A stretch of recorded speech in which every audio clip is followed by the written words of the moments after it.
जानिए विश्वविख्यात वैज्ञानिक आइंस्टीन की जिंदगी से जुड़ी हुई कुछ अनजाने पहलू। 16 साल की उम्र में आइंस्टीन ज्यूरिख के स्विस फेडरल पॉलिटेक्निक स्कूल की प्रवेश परीक्षा में फेल हो गए। हालांकि उन्होंने गणित और भौतिकी में उत्कृष्ट प्रदर्शन किया, जिससे उन्हें बाद में प्रवेश मिल गया। आइंस्टीन एक कुशल वायलिन वादक थे। उन्होंने कम उम्र में वायलिन बजाना सीखना शुरू किया और संगीत में शांति पाई।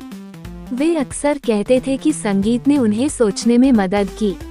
आइंस्टीन को मोजे पहनना बिल्कुल पसंद नहीं था और वे इसे जितना हो सके टालते थे। उनका कहना था कि मोजे अनावश्यक हैं क्योंकि उनमें अक्सर छेद हो जाते हैं। अपनी पहली पत्नी मिलिवा मैरिक से शादी करने से पहले आइंस्टीन की एक अवैध बेटी थी, जिसका नाम लीजरल था। उसकी किस्मत के बारे में कोई निश्चित जानकारी नहीं है। कुछ का मानना है कि उसे गोद ले लिया गया या संभवतः शैशवावस्था में उसकी मृत्यु हो गई। 1952 में आइंस्टीन को इजराइल के राष्ट्रपति पद की पेशकश की गई थी, लेकिन उन्होंने ये कहकर इनकार कर दिया कि वे राजनीति के लिए उपयुक्त नहीं हैं और शासन के लिए स्वाभाविक योग्यता की कमी है।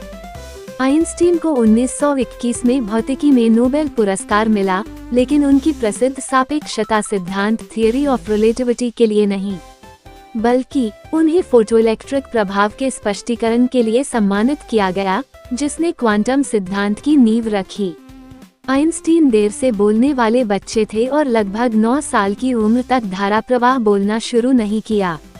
इस देरी से उनके माता पिता चिंतित थे, लेकिन इसका उनके बौद्धिक विकास पर कोई प्रभाव नहीं पड़ा। आइंस्टीन के रिश्ते अक्सर उलझे हुए थे।